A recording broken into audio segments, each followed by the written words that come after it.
I just want to do God's will. The kind of revolution that the world needs is a Christian revolution. If you want a miracle, you've got to expect it to happen. You're the recipients of God's grace and God's blessings, and you rejoice in that reality. Welcome to Life Today Live. I'm Randy Robinson. Great to have you here. And I have a question for you. Have you ever felt stuck? Maybe it's an addiction. Maybe it's shame. Maybe it's discontent, or just a sense of not knowing where you're going in this season of your life. Well, I've got good news for you today, because if you feel like you're stuck in a cave, we're going to help you exit the cave. And there's the book we're kind of centering our conversation around. It's written by Blaine Hogan, and he is an actor, a director, film director, creative type, but he's also someone who's experienced this personally. And so this is, if you're maybe kind of floundering, I get it. We all do it. No condemnation here. But we're going to maybe point you in the right direction, give you a little hope, maybe some practical steps to exit your cave. So appreciate you guys being here. Chat is open if you're watching live. We always appreciate you being a part of the conversation. If you're watching in the replay, we like your nice comments as well. Blaine, great to have you on Life Today Live. Thanks so much, Randy. Good to be here. So dive into your story a little bit, because, I mean, I love the title of your book. One, it's sure. Nice and creative, which reflects your personality. But I appreciate that. Yeah. When we talk about you experiencing some of these things, what have you experienced? Yeah, well, in short, I was an actor for a long, long time. Grew up in Minnesota and started acting when I was just a kid, and knew from a very early age, this is what I want to do with my life. And so pursued that in depth for many, many years. Was bouncing back and forth between various cities, Chicago, New York. Had just gotten my SAG card, my Screen Actors Guild. It's kind of the jump into professional acting. While I was in Chicago on a show called Prison Break's first season, and was working at the best theaters in town, was making a living doing the thing I'd hoped all of my life since I was a kid. But at the same time began experiencing panic attacks that were taking me to the hospital, and couldn't understand what was going on in my body when everything in my career was going so well. As I dug a little bit deeper, it became really clear that the anxiety and panic attacks that I was having, that had become debilitating at that time, really had stemmed from a cave that I had entered a long time ago, kind of when my the idea of acting became present in my life, which was when I was sexually abused by some older boys in my neighborhood. And it had festered for years, and things that happened to me in the past I had no idea were dictating my present. And I was in, a really kind of tenuous position where I began to realize that what had happened to me in the past was altering and changing my present, but it was also beginning to dictate my future, a future of addiction, sex addiction specifically for me, that I knew I did not want to travel. And so at that point, I had taken 2 years off from acting and ended up in Seattle at a graduate school, and turned out it was a seminary. Didn't realize that. I went just to go do some healing, and began to kind of unravel and unpack this story, and begin to kind of dig in to the cave that I had found myself in. That was 2005. It's now 2023, almost 24. I find myself, daily working, kind of the steps out of the cave. But like you said in your intro, there is hope if you do find yourself stuck in any place, in any cave. And I hope that my book, as I've told my story, might be an inspiration and hope for others to do the same work. Well, first of all, thank you for being willing to talk about that kind of thing, because most people want to keep it in the dark. And I know you know this, but I just got to say it. That kind of abuse is horrific, and not your fault. Yeah. Uh, Yeah. you know, I mean, it's not fair. It's not right. It's unjust. And I think you gotta have something big, to get you out of that kind of cave. What was your tendency? Did you kind of want to keep it in the dark, kind of bury it, for years? Is that why it festered? Yeah, I think we all do. I think some of it's a combination of being aware of something that you're ashamed of. Mm. I think some of it is also being unaware of what it's doing internally. Yeah. And so I think it was both. I think there certainly for a long time felt ashamed of either what had happened to me or beginning to connect the pieces that, oh, it's because of that that I'm finding myself in some of these spaces, or I'm sort of drawn to certain kinds of acting out because of my abuse. And then I think a lot of it is a lack of awareness, a lack of self-awareness, that it took my body finally screaming out in the anxiety and in the panic attacks. The body, there's a great book called The Body Keeps the Score.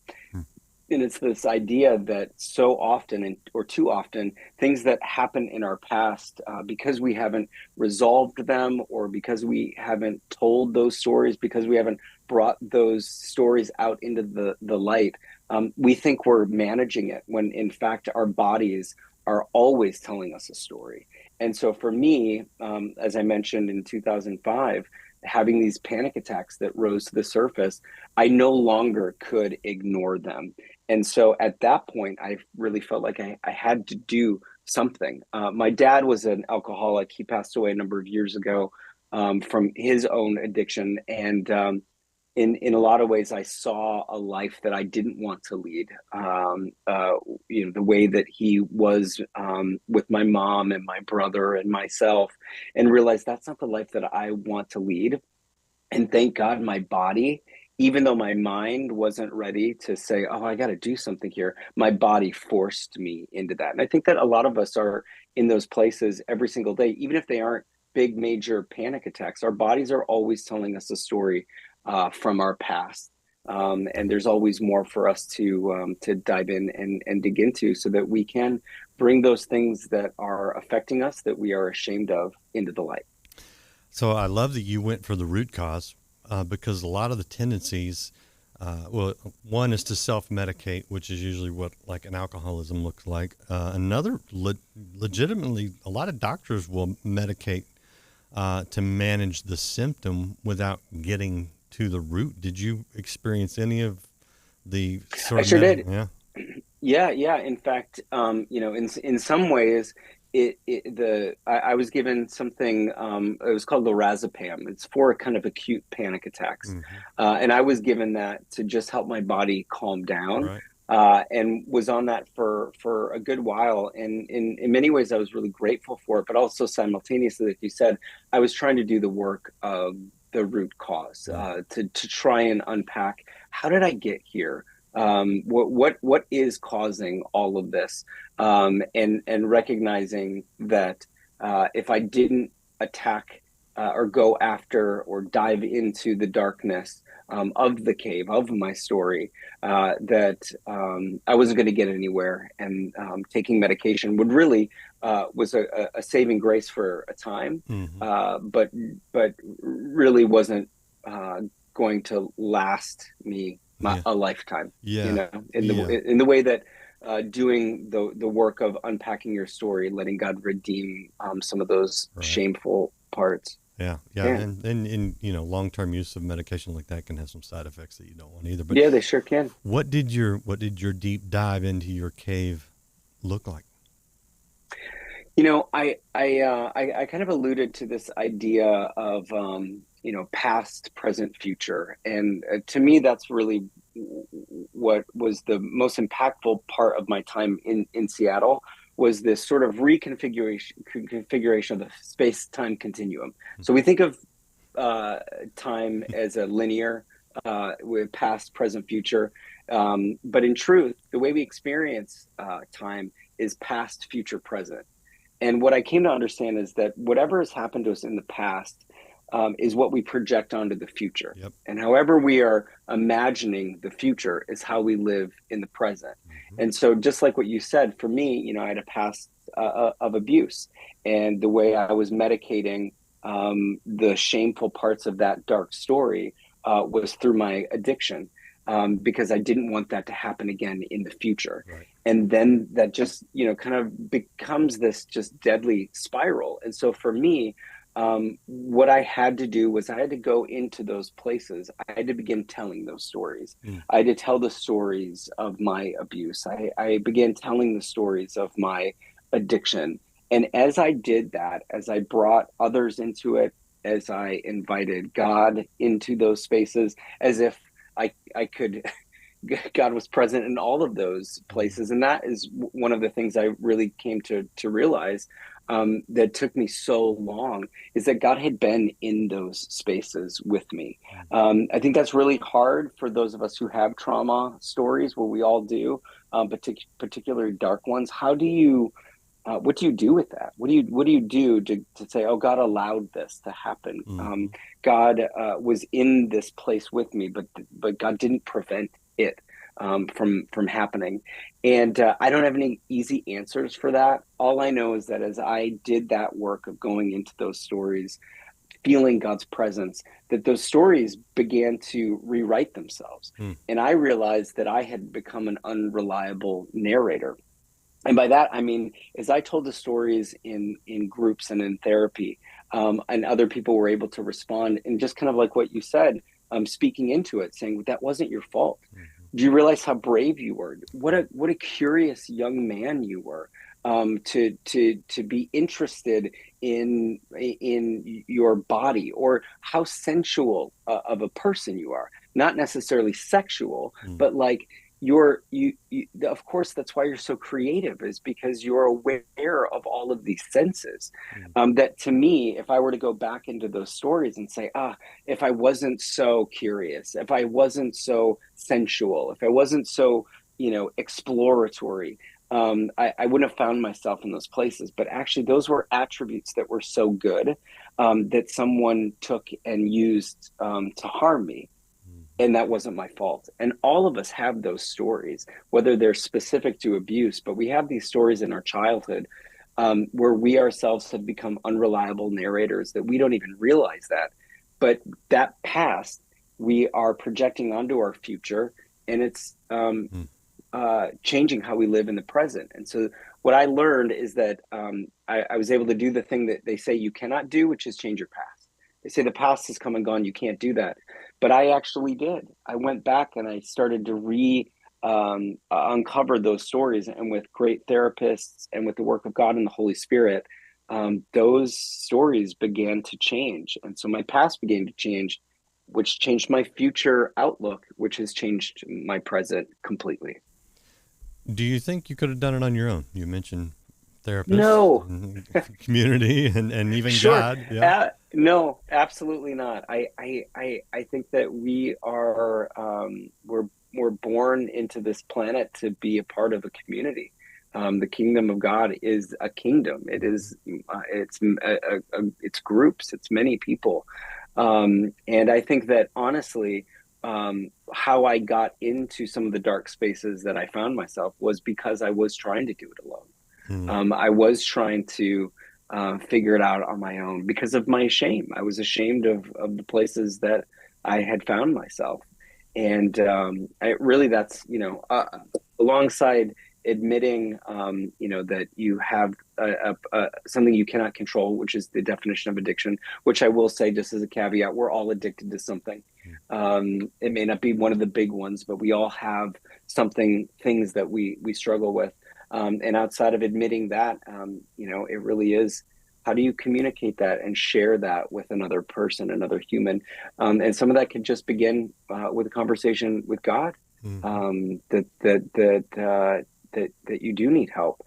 But there's no way that I don't even think I'd be alive today, Randy, if not for the community of people and of the spirit that has girded me to this day. Yeah. Wow. We're talking to Blaine Hogan. This is his book, Exit the Cave, where he unpacks so much of what he's learned and been through. And if you find yourself in a similar situation, that would be a great resource to point you in the right direction. You can pick it up wherever you get books, but it's not about selling the book. It's about helping you, the person who is relating to Blaine's story right now. I have a couple of observations and questions. One is that, you say we're all addicted to something, and I think it would be, I don't think I'm misconstruing the intention of Scripture, the one that says, don't be drunk with wine, but be filled with the Spirit, which, by the way, I was a Baptist, and so all we heard was the don't be drunk with wine part. Yeah. But I think it'd be safe to say, don't be addicted to the things of this world. Be addicted to God. Mm. Does that ring anywhere true? Yeah, I mean, I think that the point of the passage there is to keep your mind on things that are holy. Yeah. Keep your mind on things that will bring you life. I think what you're saying also is that, to avoid, you brought up earlier, but to avoid the idea of self-medication.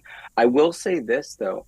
I think that faith can often be an addiction in an unhealthy way. I think that the certainty of some expressions can create a kind of avoidance of your story, of the shame, of the places that you've been. And so I might disagree slightly in that I think that the core of what you're saying is true. But I do think that oftentimes we can use faith as a way to prevent the work of God. Oh, yeah, I agree with you, actually. There's my dad has said to some people who have a certain theology that our faith is in God, our faith is not in faith.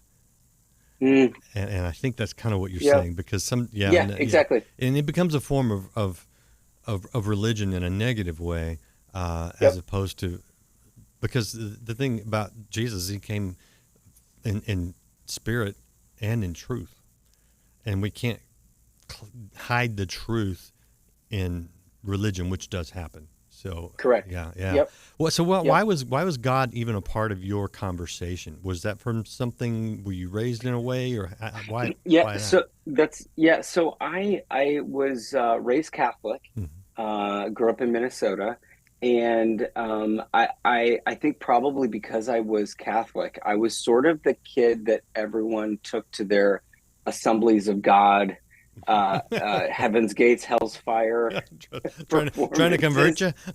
That's right. And so, the amount of camps I was invited to, I was like I was the kid that they were all praying for. Oh, did you not have enough Mormons in your area that they could focus on those guys? No, okay. It was Catholics and Lutherans, really. But the Lutherans were fine. It was the Catholics that they had a hard time with. That's hilarious.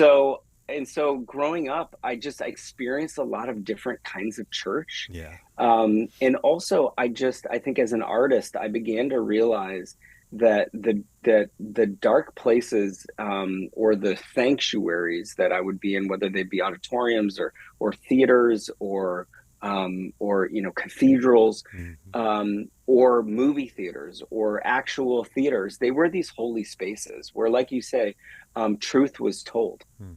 And so I think I gravitated very early on to both those spaces of art and those spaces of faith. For a very long time, I didn't understand how the two fit together. Yeah. And I worked a lot of that out as I was a creative director for a big mega church in Chicago for about a decade. That actually became my film school. This is after my experience in Seattle. But I think I was always drawn and had been kind of called back to these dark spaces, whether they be theaters or cathedrals. And I think it just somehow made sense to me that God was always in those spaces. It just was really hard for me to understand for a very long time that God might have been in some of those darkest places of my life. And so the revelation that he is not only in all of those spaces, but I mean, present with us in a sense of, I mean, there's an intimacy and a closeness there that we just, I don't think we fully understand. What did that do? Because I mean, your story is coming out of that cave, finding purpose, finding meaning. How did that dawn on you in a sense? Well, I think a couple of things. Part of seminary was unpacking the Hebrew and really understanding what did certain terms mean. Yeah. And one that really got to me, and I think it's probably because of my bent towards the arts, is the idea of the incarnate. That it's this really, like what you're saying, very intimate. It's flesh and bone and blood and guts, and it's like the real thing of life and humanity, and that God would enter that space with us. In the idea of Emmanuel, that God is with us. And I think that really helped me go, oh, this isn't a faraway thing. This is a really kind of fleshy, here and now thing. That to me, I think, was the biggest change. And I realized, okay, so if God is with me in kind of the big mountaintop moments, then certainly he's with me in like the yucky guts and blood and gory parts of my story. I mean, the Bible, if you read it as the book that it's intended, is a horrific tale. It is it's a roller coaster through all kinds of, sex and war and blood and bone. And I mean, it is a deep, deep book. And recognizing that and it coming alive to me, I think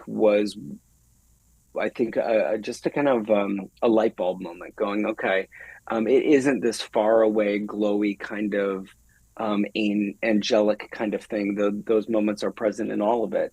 But God is present in the sacred as much as he is in the profane.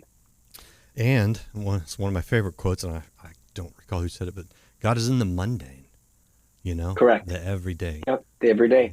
Yeah. That's exactly right. And that goes back to living in the present, not in the past trauma, the past shame, the past regret, or the future worry and fear. Yep. So good.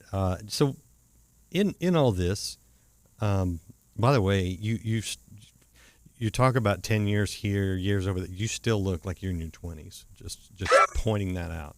So if there's Oh, Randy, thank you. That's the Zoom filter. I'm 43. But I played young characters for a very long time. Yeah, I bet. I sure did. Yeah. So, all right. Here's the question. Who is Blaine Hogan today? Oh, so my youngest daughter turned 6 yesterday. And I've got 3 girls, 12, 9, and now 6. I've been married for 15 years. Blaine Hogan is alive and shouldn't be. The places that I found myself should not have me here today, and it is a gift to be alive, really, and truly. Addicts, we talk about this one day at a time mentality, and it really is that. That I go ahead. Well, just a slight twist on that. How does God see Blaine Hogan? Oh,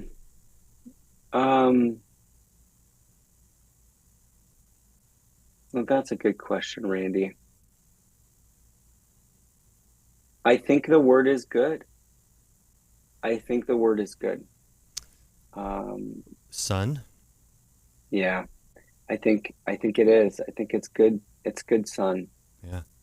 It's hard to say out loud, because I do, even in all of the work that I've done, the tinge of shame and a bit of the, a little accusation, like, of course you're not. Like, I know you all the things you've done, you can't be good. But I think that's true. And I think, you go back to the garden, and it's just how we were created. Mm-hmm. He called us good. He called us all good. Loved by God. Oh, yeah. When we pray, I pray with the girls every night, and I say, God, we love you, but we know that you love us so much more. Yeah, that's kind of the closing words of our prayer every night. And I think that's what people need to hear, because I need to hear it. You need to hear it.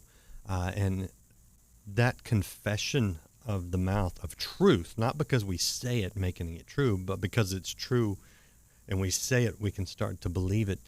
I do think, man, I think that's where a lot of people stay in the darkness. They don't want to, they can't believe that God would love me because I know what I've done, right?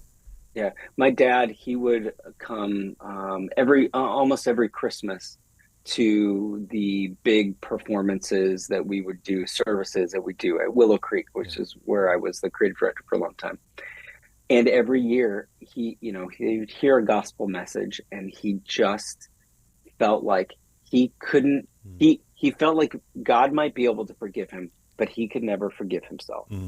And that's why he stayed stuck.